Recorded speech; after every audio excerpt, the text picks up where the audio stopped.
This topic is topologies, and the objective: compare and contrast network topology as star, mesh, and hybrid. We're going to add in one other one, which is going to be the bus. We've talked about it before, but topology is how something looks. And when we get into looking at this, we're going to have two different types of topology. One's going to be the physical topology, how it looks, and the other is going to be the logical topology, how the electrons flow, the data flows through that topology. So with that, the topologies, the basic topologies that we have in networking are a bus, star, ring, mesh, and hybrid.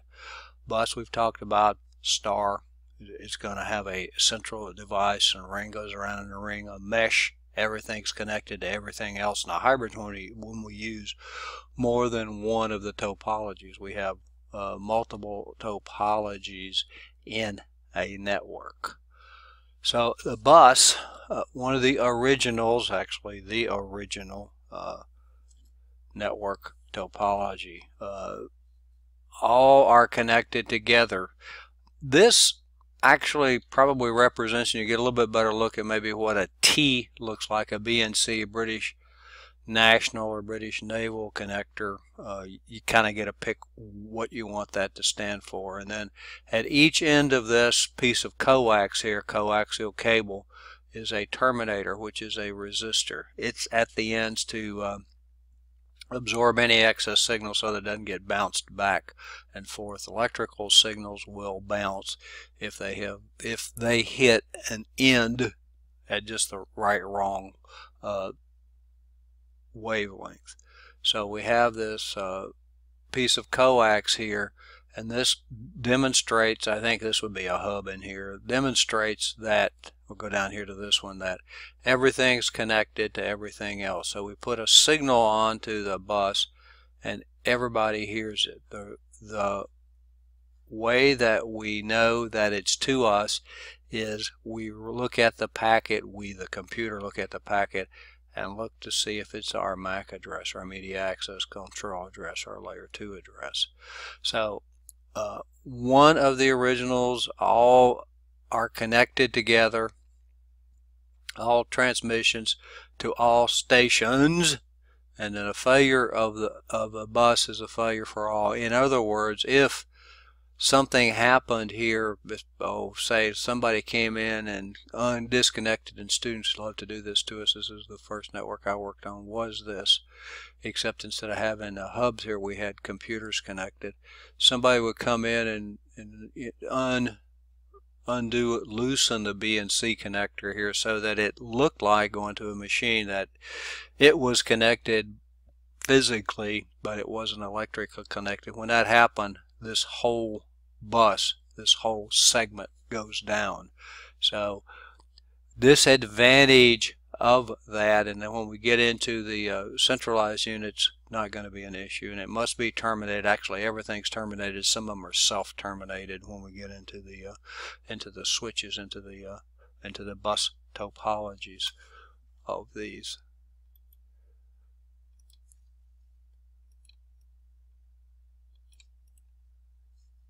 Actually, I could move that so you can see all of that. All transmissions to all stations. Failure of a bus. Failure of the bus is the failure of any failure on the bus, and they must be terminated. The bus must be terminated. We have to have this terminating resistor here.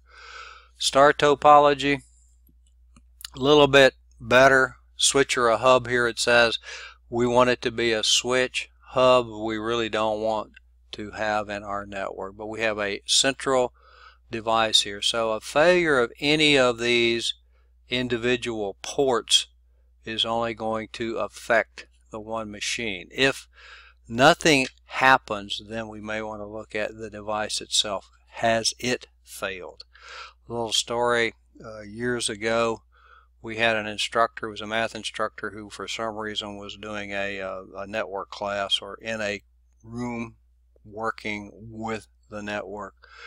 Came in the next day and said nothing worked in that room. Nothing worked in that room. We couldn't get on the internet. We couldn't talk to each other. We couldn't do anything else. In his defense, the device, and this was a hub at the time, was under the false deck plates to kind of get it out of the way, out of sight, out of mind sort of arrangement. And then when we finally looked, found out that the hub wasn't turned on. So of course nothing worked. This becomes much easier to troubleshoot. If we go back to this bus with a whole bunch of different things on it, if you are so unfortunate as to get one with the T connectors and somebody does that, or you have a failure in here, the way you troubleshoot this thing is you go to the middle of the bus, terminate both ends, and whichever end's not working, you go cut it in half again, so that you just keep dividing in half, divide and conquer, keep having it until you find out where the failure is. Much easier to troubleshoot. One device isn't working, bad port, bad cable, bad NIC. That's about where we're going to be with these things. Or the port shut down, manually shut down. Well, we'll go back to wrong type of cable. We're going to talk about cabling in the next iteration. So a network topology uses a central connectivity device such as a switch with individual physical connections to each node. They've always said oh yeah, this one's much easier and it's a star because we're going to put it in the middle. People don't really put it in the middle. What we're going to do is probably put it in the back of the room, and we'll have our rows of devices here, and we're going to have to run cable back from each of these. And if you have it back to a central location in your network operations center, your NOC, from your individual rooms, lots of cable. And that was always been one of the disadvantages of this, is that it does require more cabling. Sorry about that, my spam call for the day, and it got me distracted. But anyhow, we've got all that erased, and then we do all that. If the central connectivity device fails, the entire network will fail, and that's what our instructor should have realized, that nothing's working. Maybe I should check to be sure that my central device is not working. Individual nodes send data to the connectivity device, and the device then either forwards the data to the appropriate destination node in a switch, or simply passes it through all attached nodes, as in the case of a hub. We're going to talk about switches and how they do that eventually, but the advantage of a switch is it keeps a MAC address table. That, and we'll say we're going to use really big MAC addresses, A, B, C, and port 1, 2, and 3. It keeps a table that says on port 1 is MAC address A, on port 2 is MAC address B, on port 3 is MAC address C. Of course, these MAC addresses are really going to be 48-bit hexadecimal numbers, so that if I'm going from MAC address A to MAC address B, it just sends it directly to that port. Big advantage of a switch. The hub, of course, is just the back to the bus that we drew the box around and shrunk it, so it still is a bus inside of the hub. So a ring topology, topology in which each node is connected to the two nearest nodes, upstream neighbor and downstream neighbor. When we do these things, the upstream and downstream neighbors to form a circular shape. The data flow in the ring is unidirectional, so as a result we can't have collisions. We have a token, and when you get the token, your computer gets the token, you then have access to the media. You can put data on the media. You can't do that until the token comes to you. In a true ring, as in a true bus, there's no central connecting device, but we do have one, as up here it's called an MAU, a multi-access unit, and it's got port. When we go into it, it's got ring in and ring out.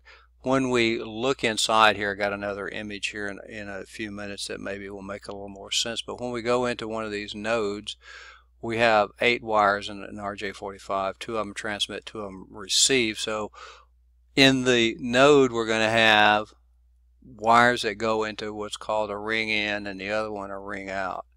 and then the ring out goes to the next guy, which is the ring in, and then it's going to have a ring out which goes to the data ring, not telephone ring obviously, and then a ring in, so that we go around in a circle. And then to connect the devices together, the ring out goes to the ring in, so we wind up with a logical ring from a logical ring and a physical star in there. All data packets data moves in one direction through each node that scans the data packet, accepts the packets destined for it, and forwards the packets destined for another node. So it's very similar to a bus. It's going to be slower. This is called, we have two different types in a bus.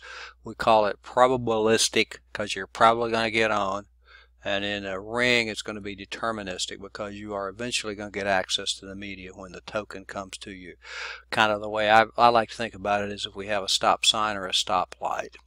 If you come up to a busy highway and you have a stop sign, you have to wait until the traffic's clear to pull in, and hopefully you're not going to have a collision.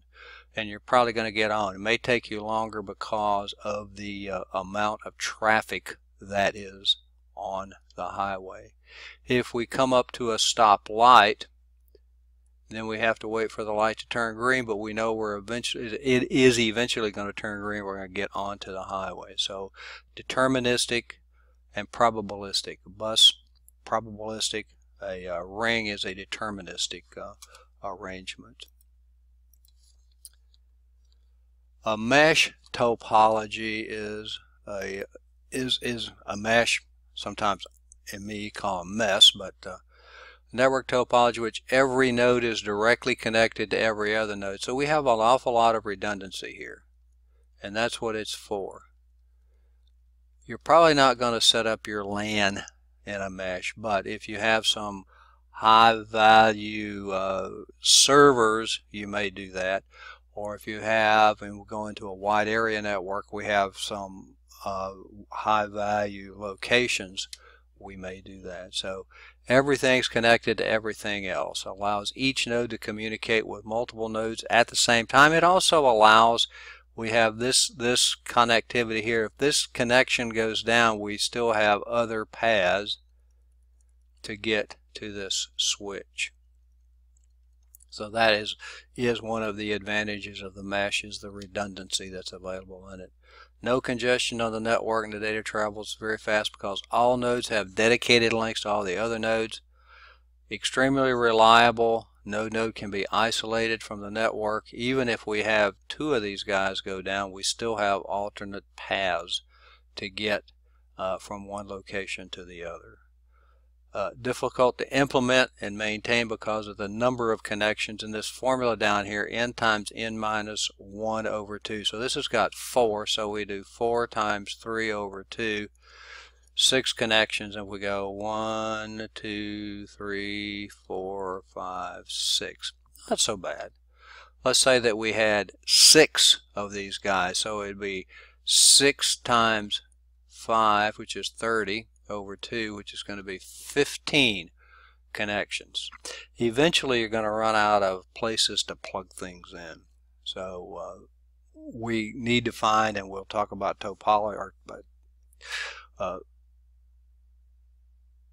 methods in order to do that, protocols that will allow us to do that by having single connections when we do this. Typically used to provide reliable communications between independent networks. So a mesh topology, everything's connected to everything else, very reliable, difficult to set up. The hybrid topology is one in which we have characteristics in any topology that exhibits characteristics of one or more topology. So when we look at this one, we have a ring here, a star here, a bus here. So we connect all these things together, different topologies, and we're going to have a method in order to do that. This says hub. We could have a switch over here that does that thing. So each section of the network follows the rules of its own topology. So this would all be ring, and this would all be bus, and this would all be, let's say, fast Ethernet. Fast Ethernet, and we'll talk about that as we go on through this thing. It can be complex to maintain because they typically incorporate a wide range of technologies, and anytime you get a wide range of anything, even if we have different vendors for our routers, for instance, we still are going to have some complexities there, because they're going to configure, even though they communicate with each other, they're going to be configured differently using different commands, different methods to do those things. Most large networks consist of several smaller subnetworks, and each subnetwork may have a different topology. That is the case. May have, and I think that may being the operative word here. That's not what we really want. In today's world, I think typically what we're going to have, and we looked at that typical network in an earlier lesson, in an earlier module. If we have a layer 3 switch here that then connects to our layer 2 switches,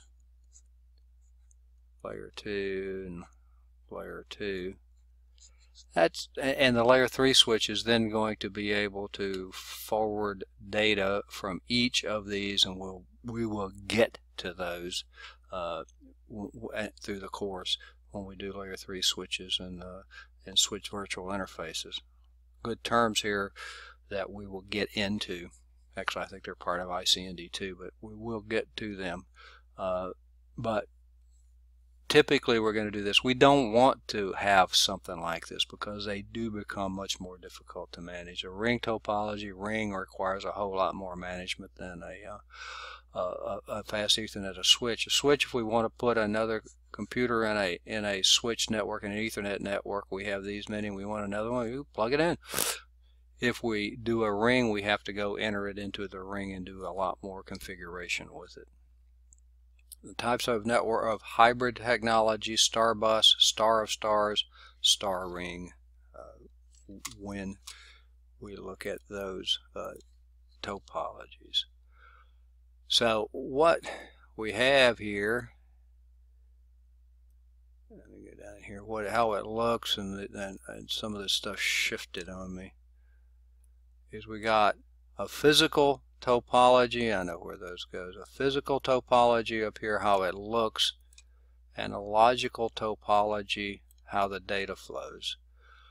In this one, and this is the one I was talking about a little bit earlier when we do this thing, we have the multi-access unit, the MAL, and we have these stations in here, and if you look in this, we have the data going into the connector and out of the connector to the device.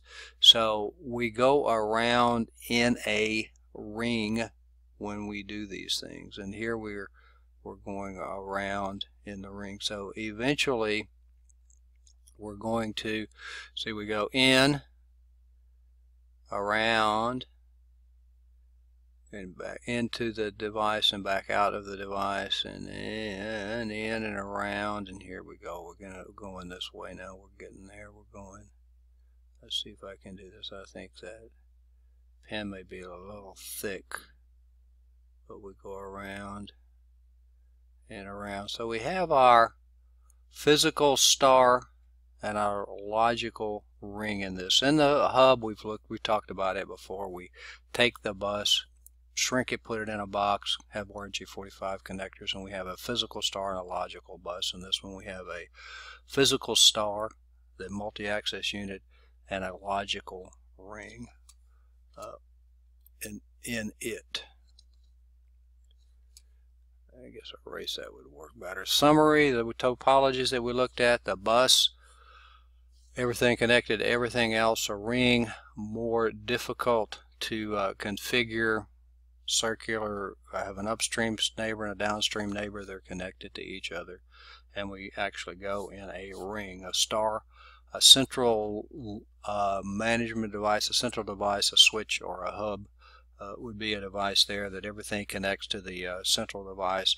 Failure of one device doesn't affect anything else. If everything's down, and we probably want to look at the central device itself. And then we had the hybrid, and the hybrid had characteristics of more than one topology type.